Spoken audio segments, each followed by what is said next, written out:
Hey there, friends. Well, the Biden administration came out with the details of their anti-Second Amendment proposal today. This is some kind of new group, basically a money grab. I told you guys it was an anti-gun slush fund a couple days ago, and initially it's worse than that, but it is absolutely confirmed to be a massive slush fund of money they're just going to get, and nothing will actually happen.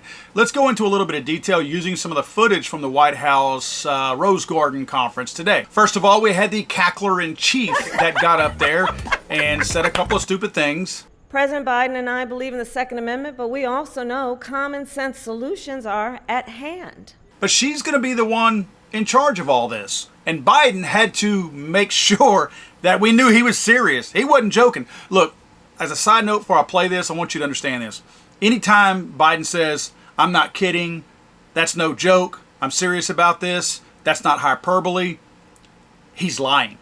And he knows that you know he's lying, so he's trying to convince you that it's not a lie before you hear the lie. Here's the lie. That's why this new White House Office of Gun Violence Prevention is what it's designed to do. It will drive and coordinate a government and a nationwide effort to reduce gun violence in America, and it will be overseen by an incredible vice president who understands this more than any vice president has. No, really.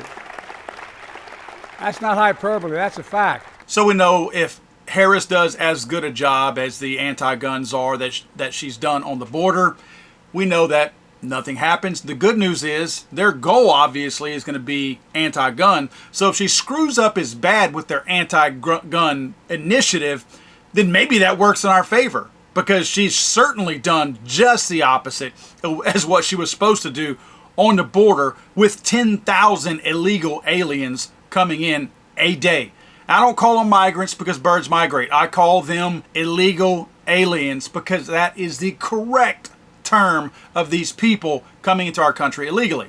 Now, we couldn't have this whole anti-gun jibber-jabber without having the mumbling, stumbling, bumbling, idiot, jellyhead, potato-in-chief come out and say a bunch of stupid stuff. Now, one of the things that he does say makes it very clear of where we're heading in all of this. I want you to listen to this. This is the 4 initiatives that they have outlined that this new department that tax dollars are going to pay for are supposed to do now. First, to expedite the implementation of the Bipartisan Safer Communities Act and the executive actions already announced. And I mean it. We're going to fully implement them. So expedite the implementation of Safer Communities Act and executive actions. He says we're going to fully implement them. What does that mean? What is he saying? This is a law that they were foaming at to try to get out there. Now it's in place and it's not implemented? It's absolutely implemented. How do you think we got this stupid comment period with the ATF where they're redefining what a gun dealer is? It's being implemented. And we know government moves at a snail's pace anyway, so what's really going on here? So this tells you that what they're saying is we need more money because you know what's going to happen. We're going to look back on this Safer Communities Act and we're going to notice that nobody was safer. The communities are actually less safe today. More people are dying at the hands of violence. And this is their way of saying, you didn't give us enough money. And we weren't able to implement it fast enough. So that's why we need this new place so that we can earmark money to dump into this money pit right here that we just created. Second, coordinate more support for survivors, families, and communities affected by gun violence, including mental health care, financial assistance, the same way FEMA responds to natural disasters. Same way. And helps folks recover and rebuild and alter. Look, folks, shootings are the ultimate superstorm, ripping through communities. His second initiative, more support for survivors, families, and communities affected by gun violence. This is the one that bothers me the most. This really is. This is where you talk about money. He mentions in there that this is going to be for mental healthness, financial assistance, like FEMA, help folks recover and rebuild. And then he goes on to say that shootings are the ultimate superstorm. You see what they're doing here. They're doing this the same way that they had such massive success by getting all the slaves in the country to follow all their stupid little rules during COVID, right? They're doing the same thing with this. In other words, they called gun violence, they called that the new epidemic because they saw the slaves get just sucked into it hook, line, and sinker. Now they see how people react whenever there's actual natural disasters. They see how, in many cases, people put political issues aside. Have a hurricane, communities usually come together. Now they're trying to liken gun violence with the whole hurricane, natural disaster thing. They saw how outraged people got with Maui when the president did nothing to help the people out in Maui. They saw that outrage and they're thinking, how can we use that? So now they're leaning, this is their new tactic. This is brand new, by the way. This is the first time they've tried to implement this. Now instead of calling it an epidemic and jumping off of the COVID-19 stuff, now it's a superstorm. Now gun violence is a superstorm. So now they're going to start pushing this and say they're going to put an organization together now that's going to distribute money like FEMA. So now when you have a shooting in a particular area, they outline this. They talk about the victims, the survivors, the families, and the communities. So if you have a shooting in a particular area, 1 or 2 people die, they're going to allocate a lot of money to that organization, to that area. And now they're going to have, get this is how they're going to get their anti-gun votes. Because if you have, let's say, a Republican, a John Cornyn, somebody who can cave, easy to convince to cave, right? Like he did with that Safer Communities Act. They can now tell John, we had a shooting in your area, and we're willing to budget a lot of money to go to your area for support to the community for survivors. We know that you guys need some mental health assistance. We know you need to rebuild. We'll give you this money, but you know what? Wink, wink. We're going to expect some things in return, like the next Safer Communities Act. Here we go again, earmarking money that's going to be withheld when people do not vote the way they want them to. This is going to be used against members of Congress. It absolutely is. And again, all they're doing is making a massive slush fund that's not defined how this money is supposed to be used, so they can pay it out however they want. Don't think they will not be printing signs and t-shirts and things to hand out to strip you of your Second Amendment rights with your own damn tax money. Third, identify new executive actions we can take within our legal authority to reduce gun violence. Number 3 was to identify more executive actions we can take within our own legal authority. See, they realize that a lot of what they're trying to do is unconstitutional. So they're trying to find loopholes and ways around that. That's why this Stephanie chick that they have running this whole new organization, they brought her in there because she was instrumental in getting a bunch of these stupid little green initiatives in. She's not a gun expert, by the way. She's a green expert. So why would you bring a green expert into an anti-gun organization, or I guess gun safety organization, I should say?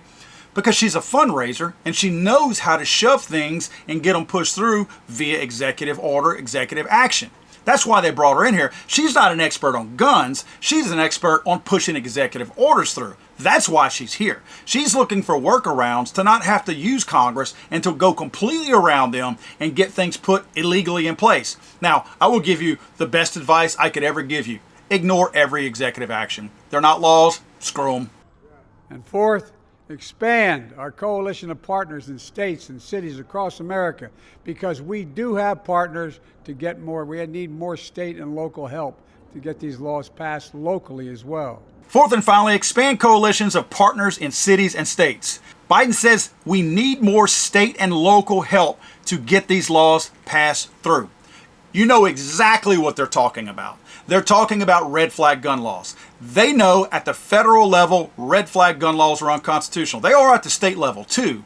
But they know federally they will never be able to pass a federal law implementing red flag gun laws that don't have due process in these states. However, they're willing to put the burden on the states, especially these anti-gun states, to implement their own state and local red flag gun laws. And they're going to give you money, aid, assistance, grant money. They're going to give you everything you want. You're going to get preferential treatment. Don't think that you're just going to get a little bit of grant money. Think about it this way. Let's say you want a new bridge. Oh, you want a new bridge? That's fine. How about supporting our anti-Second Amendment red flag gun laws, and we'll give you the money for your new bridge.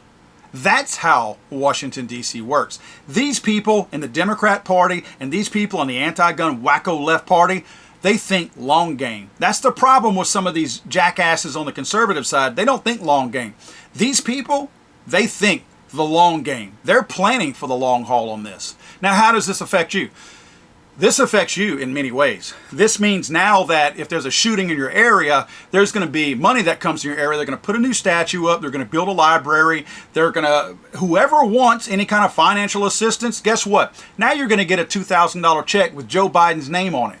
Guarantee you this is how this is going to work. So now they're going to be using FEMA-type paychecks in these areas across the country. Remember, they claim that we've had 500 mass shootings already, right? That gives them the chance to build up a budget saying we've had 500 mass shootings, which that's not true. That number is a lie. I'm just saying that's the number they're using. That if there's 500 mass shootings, look, Congress, in order for us to give FEMA-like support and assistance to all these communities, these 500 different communities, we need a lot of money. You thought the $5 billion that they wanted was a lot of money? That's a drop in the bucket compared to what they'll get. Look at the budgets that FEMA operates from, and FEMA only has a few natural disasters a year. These people are willing to take advantage of people's emotion and their weakness in the time of superstorms and natural disasters and try to parlay that and make you think that a mass shooting is the same.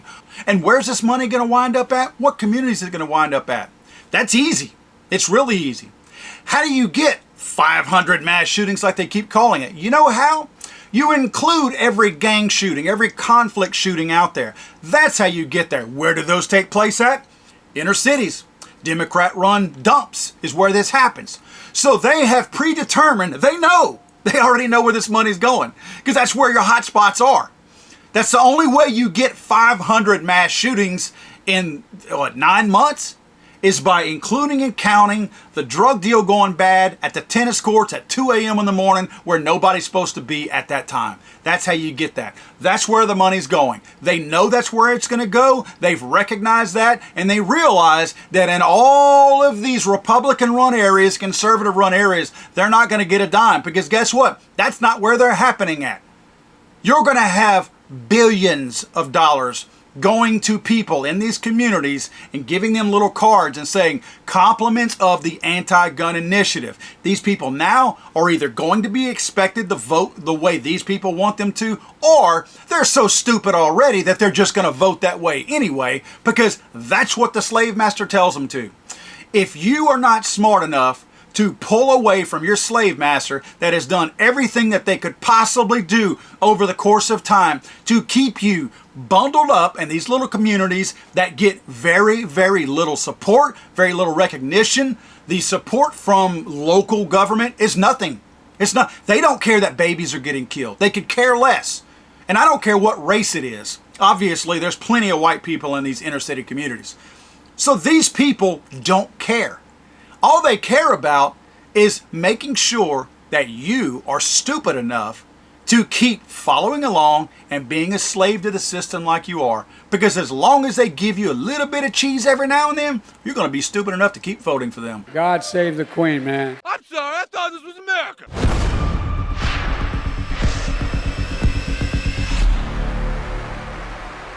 He's so horrible.